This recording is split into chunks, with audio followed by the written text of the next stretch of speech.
following his precautions, but he won't be coming to the press conference. But you're fine to ask me any questions before Boots gets in. Okay.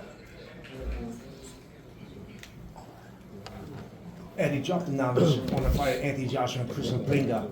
Who is Christian Pringa in the world of boxing? I think you know, do you? I mean, you've been around these parts. East Coast heavyweight, 21 wins, 20 knockouts, 21 wins, 21 knockouts. Decent, say world level, fringe world level guy. Probably the kind of fight that AJ needs coming back from his injuries and coming back from what happened to him after the Jake Paul fight. Dangerous because he's got nothing to lose and he can punch, but shouldn't be good enough to trouble AJ if he's still the fighter that he has been for the large part of his career. Now, what happens if he does lose AJ? Is there a rematch clause in the contract? Yes, but it would be an absolute disaster. I mean, it would derail the Tyson Fury fight, it would be a huge upset, and it would be an absolute disaster. So let's not think about that.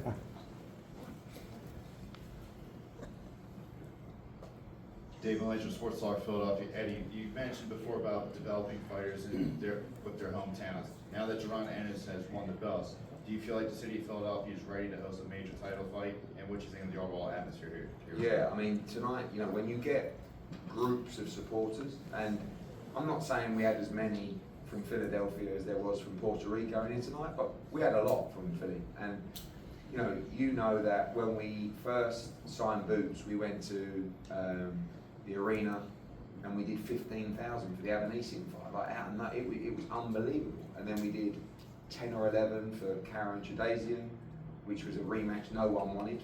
And then we went to Atlantic City to fight Stanionis. We did like 11,000 at Boardwalk, which hadn't been done for decades. And then, Lima, which, the fight my man liked here. Again, 10,000 in Philly. But that kind of profile and that kind of performance means we can go back and probably do 20. And I really want to probably bring the next fight back to Philadelphia, whoever it is, to be honest with you, because don't forget as well, I mean, it's not common knowledge, but Xander has a rematch clause, right? So I believe he'll probably move to 160, but he said, interesting, he said in the ring tonight, so I didn't struggle at the weight, I felt pretty good, and he might look back and maybe he looks at the third round and says, I know, he's got the right to exercise it, but at the same time, he took a lot of punishment, and I think Boots will be much better next time, to be honest with you, because as much experience as he has in terms of fights, that was his first real moment in the madness. And he'll learn a lot from that tonight. He's only just turned 29. Eddie JJ Solomon, this is Good Lucky Podcast. Hey, 2 weeks ago, we spent the fight week hearing you saying, hey, y'all haven't seen anything from Bam. And we heard a similar message for Jaron Ennis all week. We keep seeing explosive results after explosive results. Talk a little bit about what the American fight fans have to look forward to if you can get these guys to their full potential. Well, I think both of the guys, I think they're very similar in the way that they approach their fights. So, like, for example, Bam goes in the other week against Vargas, and with all due respect to Vargas and to Xander, they have no respect for him, really. They walk them down from the opening bell, stand in the pocket, and just beat them up. But the result of that is really entertaining fights, and probably take a little bit more punishment than the coaches would like. And Bam was the same, wasn't it? I mean, he got hit a lot in that fight, but he chose to get hit a lot in that fight, so he wouldn't give you a 12-round decision, so that he'd wear him down and he'd stop him. So, like, when you look at that pound-for-pound list, who are the guys that come out and fight like that? Who are the guys that make the casual fans go, what a sport, like, this is thrilling? And that's Bam, and that's Boots. I think that's Benavidez as well, not my fighter, but again, really, really exciting fight to watch. And for me, I know that's what the casuals want to watch. Now, we're all fight fans, hardcore fight fans. We love Devin and we love Shakur, but that's just different. What you see in there tonight. I know the purists will go, oh, he got buzzed and he got hit too much. Yes, I know, but you know what you're seeing is thrilling. Thank you. Yes, Eddie, Usyk gave up all his titles. He says he's just going to have one more fight before what would be the real reason? Is he slipping, you think, or No, I has think he accomplished everything? He's earned the right to do whatever he wants. So he's going to fight Wilder next, I believe. Yeah. And that's just the fight that he wants to take. He'll just go to all bidders and he'll say, where's the most amount of money I can get for that fight? And that'll be him done. You know, I think maybe he's realising, does he want to be put under pressure of an order of a fight, a 28-day negotiation, and then a purse bid, and then you have to take part in the fight in the next 90 days? Does he want to go to Germany and fight Kabiel? You know, is he slipping? I don't know, but you know, I think he's earned the right to do whatever he wants. Yeah, just a quick follow-up. Bam with Inaho, is that something they're shooting more towards in February? So yeah. From what his promoter is saying, or with the advisor, from what I read, what's happening with that? So we had a meeting tonight with Robert Garcia and Bam. We've had no approach about the Inoue fight at all. So at the moment it's just hearsay. You know, Turki Al-Sheikh has mentioned it to me before, but right now we're planning a defence for Bam in November, December. Sorry, a unification for Bam in November, December. Unless we hear from those guys and they really want to do it, and Bam's ready to move forward with that fight. I think he wouldn't necessarily wait till February. I think if the fight did take place in February, I think he'd bring the next fight forward a little bit and maybe fight Chispa Medina in September or early October. But Bam's ready to fight Inoue, 100%. Like he has no fear in that fight. We believe we win. Robert would prefer one more fight at 118 pounds before he moves to 122, but very, very comfortable to take that fight if the right offer comes along, but no conversation yet or offer yet about that fight. Eddie, what's the update with the summit with Dana White and Turki Al-Sheikh and trying to resolve what's going on with Fury and Joshua? I don't think it's just about Fury and Joshua, to be honest with you. I think it's like, you know, I mean, Turkey's, you know, he does often contradict himself in the sense of he loves, excuse my language, he loves the fuckery, right? He loves me and Dana. He loves Frank and Ben Shalom. Like he loves that world. Yet then he says, guys, come on, because he wants to do things that friction is stopping from happening. So then he wants to bring everybody together. It's very difficult because I don't really want to do that, if I'm honest. But we're partners with him, and you know, I'm not going to say no, I'm not coming, I'm not going to listen. We'll listen, but I'm not really interested in standing in a room and everyone putting their hands in the middle and going, yeah, here we are, we're at peace, we're moving forward. Because then when you leave the room, everybody starts again anyway. It's like a real life war negotiation, and you see what happens. So I'm enjoying it, to be honest with you. Like I've not, you know, I really feel like tonight was so important for us on so many different levels, not just for us, but for boxing and for the real boxing. Because what they're trying to do is take away the identity of the sport. So we need to fight back, but we do it with a great product. And if, again, like I said, if you were in the arena tonight or you were watching at home, you were mesmerised by the product and the greatness of the sport. So there's nothing wrong with the sport.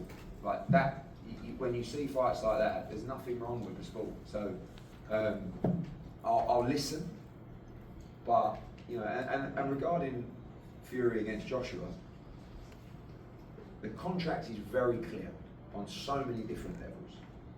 And the only way things can change in the contract is with Anthony Joshua and myself agreeing to change that. So if we want to start again and renegotiate the contract, we'll have those conversations with Turki Al-Sheikh. But it'll be a lot easier just to carry on, do the fight in the UK where it should be. But first of all, we've got to win on July 25th. So we I don't want to be arrogant enough to say, we hold all the aces.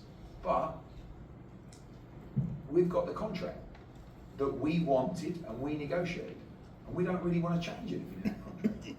But let's have a chat and see where we get to. When and where is it? What? When and where is the summit? Supposed to be next week, but you know, we'll see. after that, I'm a bit pumped at the moment. So at the moment, I think, fuck off, I'm not going. Honestly, that's how I feel, but maybe tomorrow I'll go, oh, see you then. Eddie, thank you. I want to backtrack to tonight's main event if I can for a second.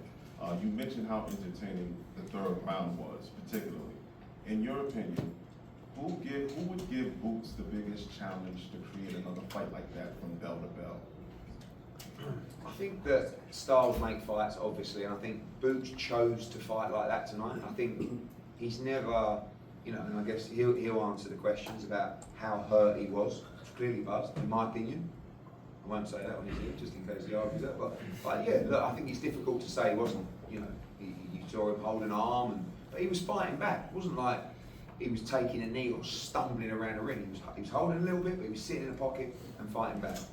You can't necessarily do that against every style. So maybe if he fights Pandora, someone else, or Virgil, maybe he'll fight a little bit more of a smarter fight. I don't know, if he respects their power a little bit more, I have no idea. But one thing I know is when I sit down to watch a Boots Ennis fight, I don't really have any fears or doubts that he's going to lose. And I did for about 20 or 30 seconds, but other than that, it was a fantastic performance. So I think Fandora's style is always going to be difficult and awkward because of his freakness in terms of his size.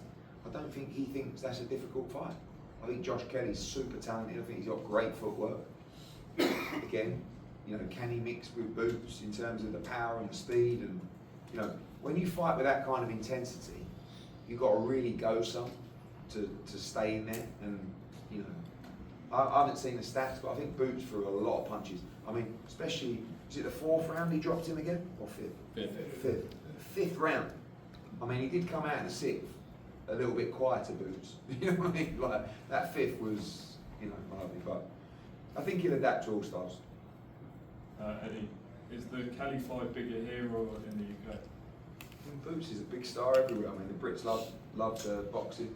I think Boots against Josh Kelly can fill up the Stadium of Light in Sunderland.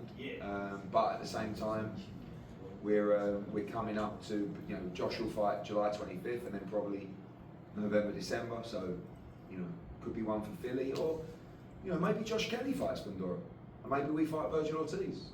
And going back to the comments that someone said, ask Virgil Ortiz if he'll take the fight next, because I don't think he will. And I'd be very surprised because, and by the way, I don't necessarily blame him because he has been out. When was the Lubin fight? I don't know. November last year. So, what we now? 9 months, 8 months, 9 months. Time he gets in the ring again won't be till September, October. It'll be nearly a year since he's boxed. Are you going to go straight into Jaron Boots Ennis? If you are, let's talk. But realistically, I don't think you are. I think you're going to come back and you're going to go, oh, I want one more fight, and then, which is fine. And by the way, we're also not going to sit here and go, we're the champion now. Is the voluntary defence 15% for a voluntary defence, like you've seen Haney and all these people do? It's so boring. It's a massive fight, and I can't sit there and tell you that we shouldn't do that fight when I spent 6 months telling you how much we need that fight and boxing needs that fight. So we must make Boots against Ortiz, but realistically, will he do it next? We'll speak to DAZN and Oscar, and if they want to go, we'll consider it a Boots for sure.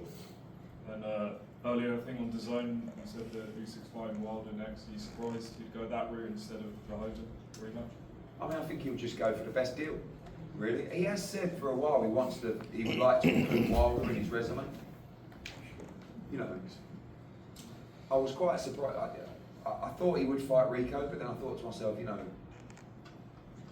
he's not. There's no whatever fight Usyk's in next. He's not a world heavyweight championship. Maybe it's his Zuffa belt, something like that. It's just like, I feel like if you're not fighting for the world heavyweight, and if it's Usyk against Rico, and the world heavyweight championship's not on the line, for me, part of the selling of that fight is to say, mate, if Rico wins, he becomes world heavyweight champion. That's mental. And now, but I think it's good for the division because I think you're going to see another 3 or 4 champions, which will be interesting. Eddie, Chris Murray from the Philadelphia Sunday Sun.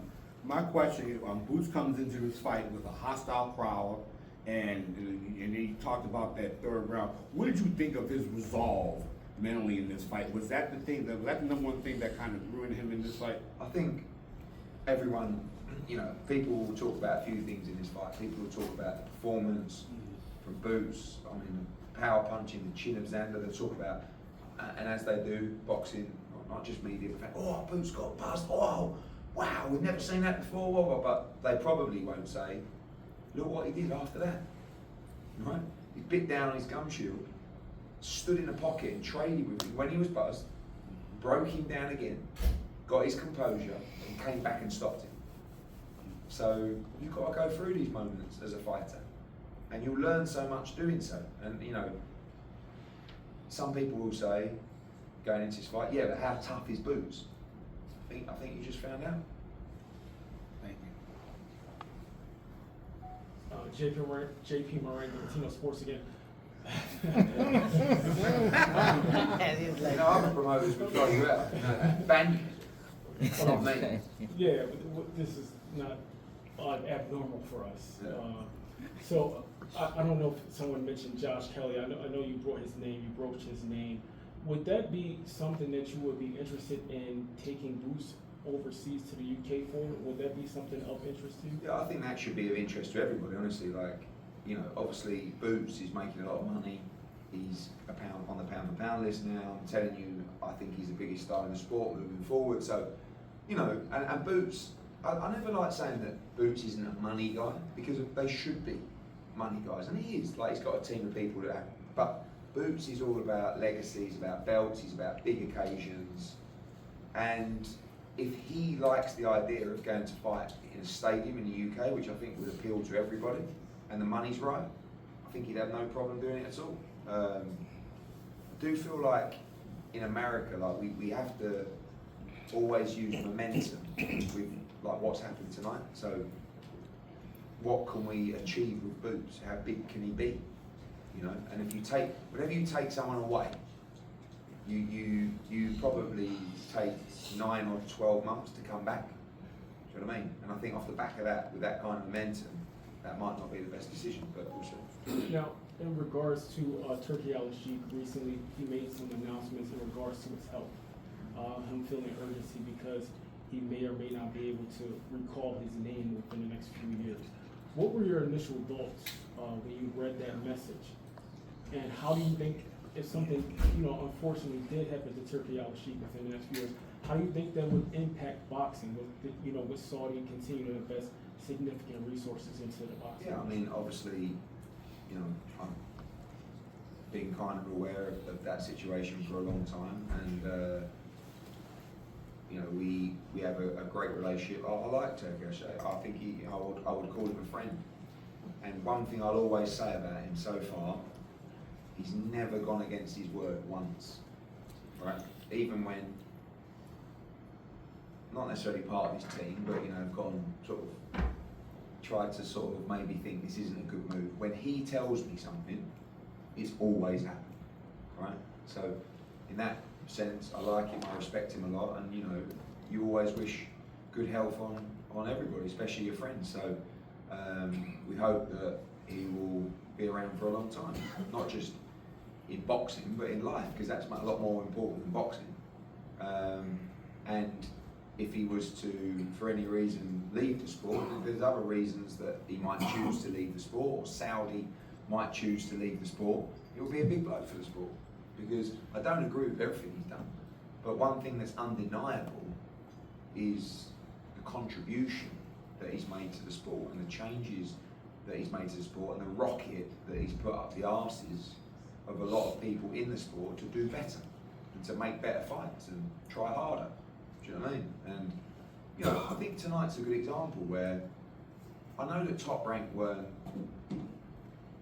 over the moon with Xander's choice to fight Boots, but you had a fighter who kind of told the promotional company, that's the fight that I want. And they never tried to talk him out of it. Whereas maybe in the past, they would have, because I feel like sometimes people are just trying to protect their own investments a little bit too much. And obviously with everybody on the same platform, in the past, that fight tonight would have never got made. Because there's no way an ESPN top rank let Xander Zayas fight Boots on DAZN or give Boots an opportunity on ESPN to fight Xander Zayas. It just wouldn't happen. So I think he's just made everything more competitive, and obviously we hope that he's going to be around for a long time. Eddie over here, Brendan Taylor here, True School Sports. There's this young kid you signed from the UK recently, Leo Atang. Hearing a lot of good things about him. I heard people say that he's like the next Anthony Joshua. You got also Mosey Palmer from the UK making a lot of noise in the division. How good is Leo, and could that be a fight in the future, Leo versus Moses? Yeah, so Leo's only 19, so he's a baby really. I think he's 6 fights in or something like that. He's a really, really good athlete. Reminds me a lot of Anthony. A little bit smaller, and he's growing. It's like sitting at sort of 240 pounds. Very, very good hand speed, great shot selection. We also have another heavyweight called Tera Moana from Australia, who is serious guy. He's 11 wins now, 11 knockouts, 6'7", unbelievable footwork, huge character. He's the real deal. So we've got a lot of good young heavyweights coming through. Moses is exceptional. I think I think he'll beat Hrgovic comfortably and become world champion. I think he'll be around for a long time. You know, a lot of those guys, they've never, like Moses has never been in a real fight. That's because he's really good, but that's because he's never really fought any world-class opposition. So this fight against Hrgovic is actually him against world-class opposition. I think he'll still win. But you never really know till you get moments like Boots had tonight. Like you got, sometimes, I don't know, Boots could have just crumbled tonight and in that moment and gone down and took a knee and said, this ain't for me. So I'm looking forward to Moses in that moment. It might take a little bit of time because he's really good, but Leo against Moses is probably a fight that's 3 years away. But I think inevitably, if Leo keeps winning, he'll make his US debut July 18th on the Pacheco card, so you'll get to see him over here. Boxing. I was wondering, I know you spoke to Fundora, Ortiz, and Josh Kelly and everything. Would y'all consider the winner of Spence versus Zoo? Yeah, I mean, I think Spence against Boots is a big fight. He's a big name. No disrespect to Zoo, because he's been beaten, you know, at different kind of levels. But you know, one was against Fundora and the other one was against Mercer. It was still a good fight. Although Josh Kelly beat him. So yeah, Spence is a good name. Charlo. Yeah, but these guys have got to want to get in the ring. Now Boots is that big. They see the money. So we'll see. There is new unified world champion.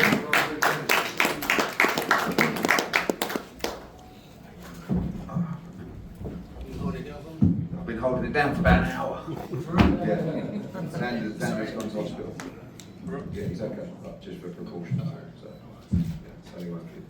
Guys, questions? Raise your hand. You'll get a microphone. Congratulations. What was going through your mind in the third round? What was going through your mind in the third round? I was chilling, cool, calm, collected. Nothing. Gotcha. Do you still want to be undisputed? Is the goal? Most definitely, undisputed for sure. Boots. No, wait. Wait till the mic. Boots right here down in the front. Did I hear you correctly? Because sometimes I can't hear it in the arena. You said that you weren't hurt in the third round.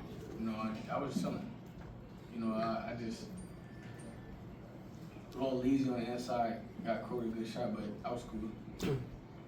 Did you feel like that third round was the toughest round of your fight career thus far? I don't know. I don't know. Like I'm cool, calm, like, you know, when it's madness going on, I just get calm, you know, and just be patient. I mean, I ask you these questions because, granted, you know, you stopped in the 7th. It was a tremendous performance, but from the audience side, it looked like a tough fight. It didn't look easy. It didn't look, you know, like a walkover. Yeah. Where do you rate this fight competition-wise? Solid competition. Xander, a great fighter. Hope he'll okay. Yeah, you know, whether he can move up to 60 or stay at 54, I think he'll be a champion again. Is Fundora a name that might be on your mind? Bring him on. Thank you. This Chris Murray from the Philadelphia Sunday Sun. I gotta ask you a question. With all the crowd booing you and all, did you actually draw some energy from that? Did that make you want to get out there and take him on even more? Yeah, I loved it. You know, I love the booing. You know, it's like, I was playing into it. You know, like that. But yeah, I love it. It turned me up even more. David Langer, Sports Talk Philadelphia, Jaron. So first off, how's it feel to be the champion and in another weight class? And what does it mean to bring the belts back home to Philadelphia? And how do you feel about defending those belts in front of the home fans back in Philly? I feel great. I feel tremendous. You know, to be able to. It's my second weight class unified. You know, and like I said, this run right here is called the Legacy Tour for me. You know, I'm here to take over this division and be the face of boxing. You know. Keith in the middle. Sorry. Marcos Paz with AB. Sorry. Monday. Keith.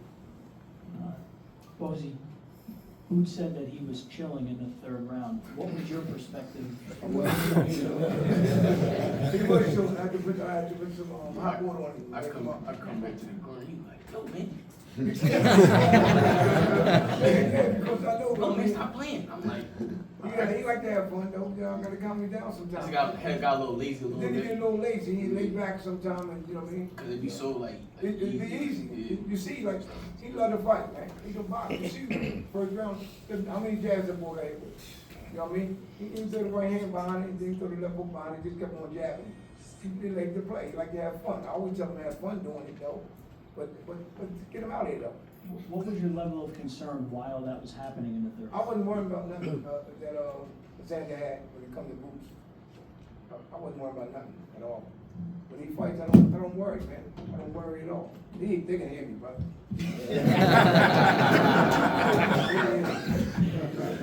Boots. Okay. That's right. That's right. So for the fight, you came into a hostile territory. It was probably like one of the only times that you've been booed. You've been on the opposite side. I ain't gonna lie. I don't think they really was booing that. No, you know what I hear? But from our vantage point, no, they definitely did. But from our vantage point, there were a lot of Puerto Ricans in the crowd. That's why I love Puerto Ricans though. They all stick together. Oh yeah, for sure. But y'all. But my question was, you guys feel like you won? I'm talking like I'm supposed to talk. You guys feel like you won over the crowd? And Boots, can you give yourself a grade on tonight's fight? And just in the third part, Virgil came out and said that he was going to sleep you. So I don't know your comments on those. Why ain't take the fight in the beginning? You know what I'm saying? He said, bro, I ain't be talking, bro. I ain't gonna lie. I'm trying to tell you, I'm really different. He gonna see firsthand. He gets hurt a lot. He flat-footed, and he been dropped multiple times. When he get hit by me, it's gonna be different. I'm trying to tell you. And what would you grade your performance today? My performance today, I gotta go back and watch it. I'll probably give myself probably like a C though. I know I'm way better than that, you know. Like a C plus, you know. I'm way better than that, you know. I was to the corner a little bit, not too much, you know. They was telling me to do speed, and I was one shot popping, it's the shots you don't see. I should have been using a little bit more speed, but everything is gonna be good. We going back to the the lab and get ready, and take over the division. Sean in the middle, please. Jaron, congrats on a great performance and the knockout. It seemed like you were hitting him with the jab early in the first 10 seconds of the fight, but you ultimately made it a fight and not just a boxing match. And made that young man fight for his life, and made it a sink or swim kind of matchup, kind of fight. How much of that was on purpose, to break him in this fight? And do you feel like you broke him and it was smart of the towel to come in after that third knockdown? You got him to a knee. Yeah, I ain't gonna lie. I think they should probably stop him like the fifth round. I think he should probably stop him in the fifth round. He was taking a lot of punches and things like that. But yeah, that's about it. Yeah, I know you've been tired of hearing about Terrence Crawford throughout the build-up to this fight, but he did tweet something that definitely seemed like in relation to this fight, without saying much, but given a tweet right after the fight. Any response to Terrence Crawford who had something to say? So before we talk about Terrence retired. We don't do that. We focus He's on retired. test We game. focus on whoever Taking in the over, fight. taking over this division, we ain't wanna bring retired fighters. Yeah, y'all keep on telling Terrence up. Terrence, he retired. Leave Terrence alone. Let him do what he's supposed to do. Y'all can have fun and enjoy his family. Well, he made the statement. He made the statement. Who that? Bud made the statement. Sorry. All of them. I don't care who make the statement. I mean, I'm just telling it like it is. Yeah. Boots Bosey, man, congrats. Hell of a fight, hell of a performance, man. Question, were you more shocked that he made it out of that first round assault, or that he got up from that perfectly placed, the second knockdown? Were you more shocked that he got up from that, or made it out of the first round? I don't know. The world wants to know. I mean, the first knockdown, I wasn't trying to like really rush it. You know, I knew he a game fighter. You know, he got good fundamentals. You know, he's a solid fighter, and he's a champion. You just go in there and rush and try to get the knockout. You know, you gotta be patient, and that's what I did. So, but the second knockdown, I definitely thought he was gone. I ain't gonna lie. I want to count it. I want to see the count back. Yeah. What did he get up at? 9 or 10? He was probably I felt like he was still on a knee at 9 and 10. I don't believe he was on his feet fully at 10. But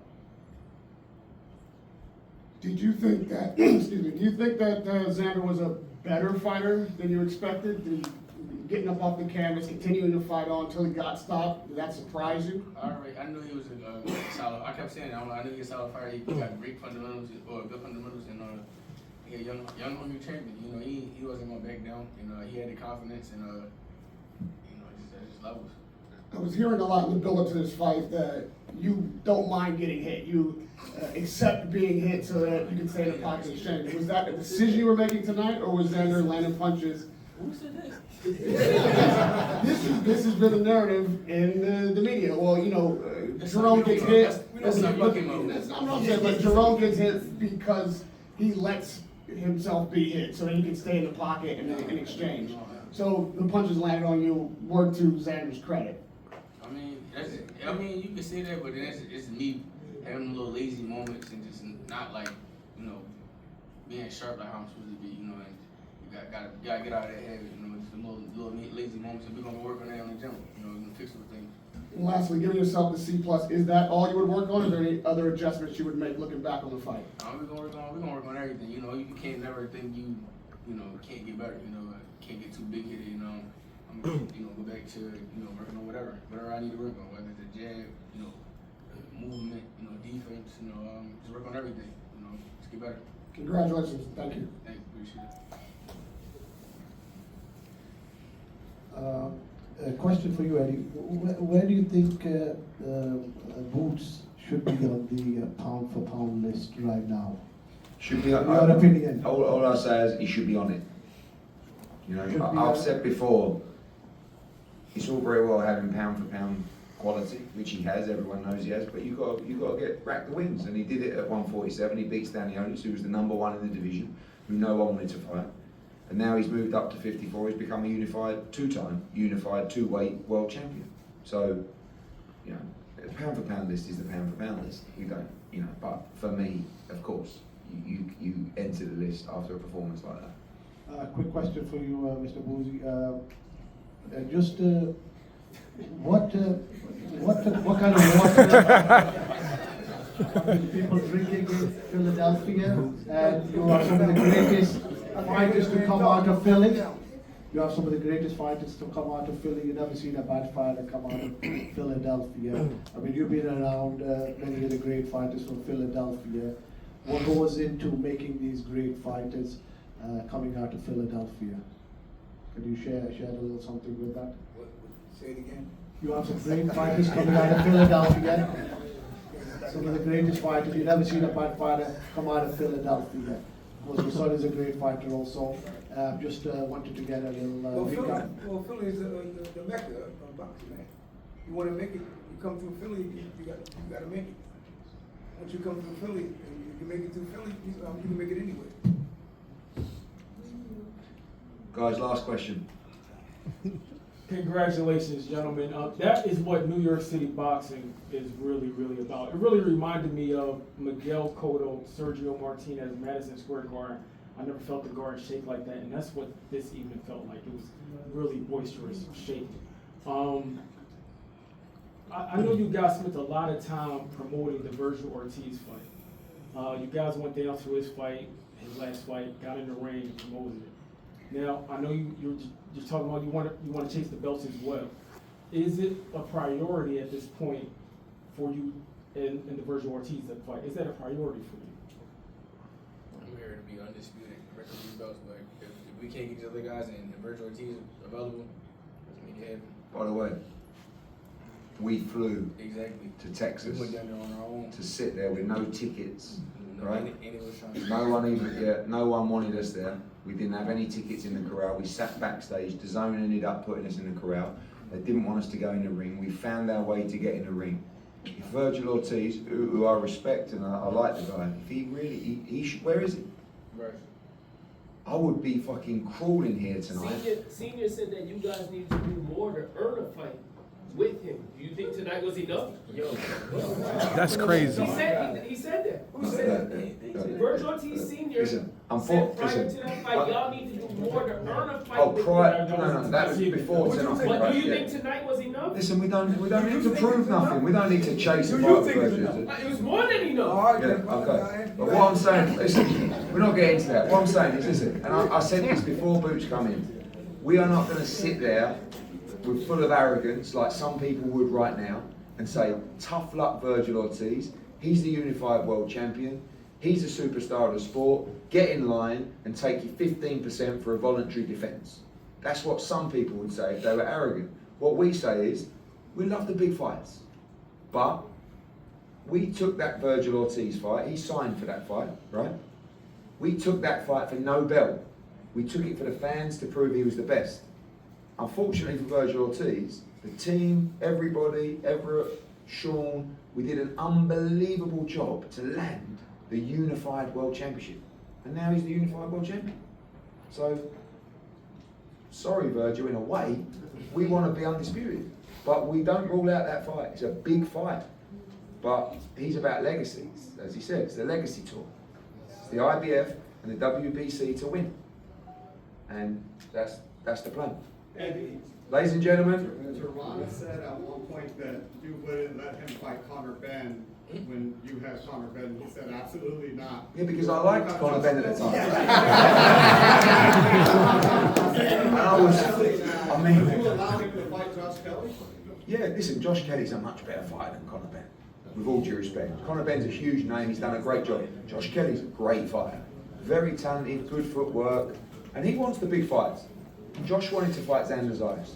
Josh wanted to fight Fundora. Josh wants to fight Boots. So Josh fights July 25th. Maybe next is Josh Kelly against Boots Ennis for 3 belts. Or, no, it's not high. No, we're unified. But Louis de Cubas has already messaged and said, let's make the Fundora fight. It's a huge fight. Boots against Fundora, huge. But guess what?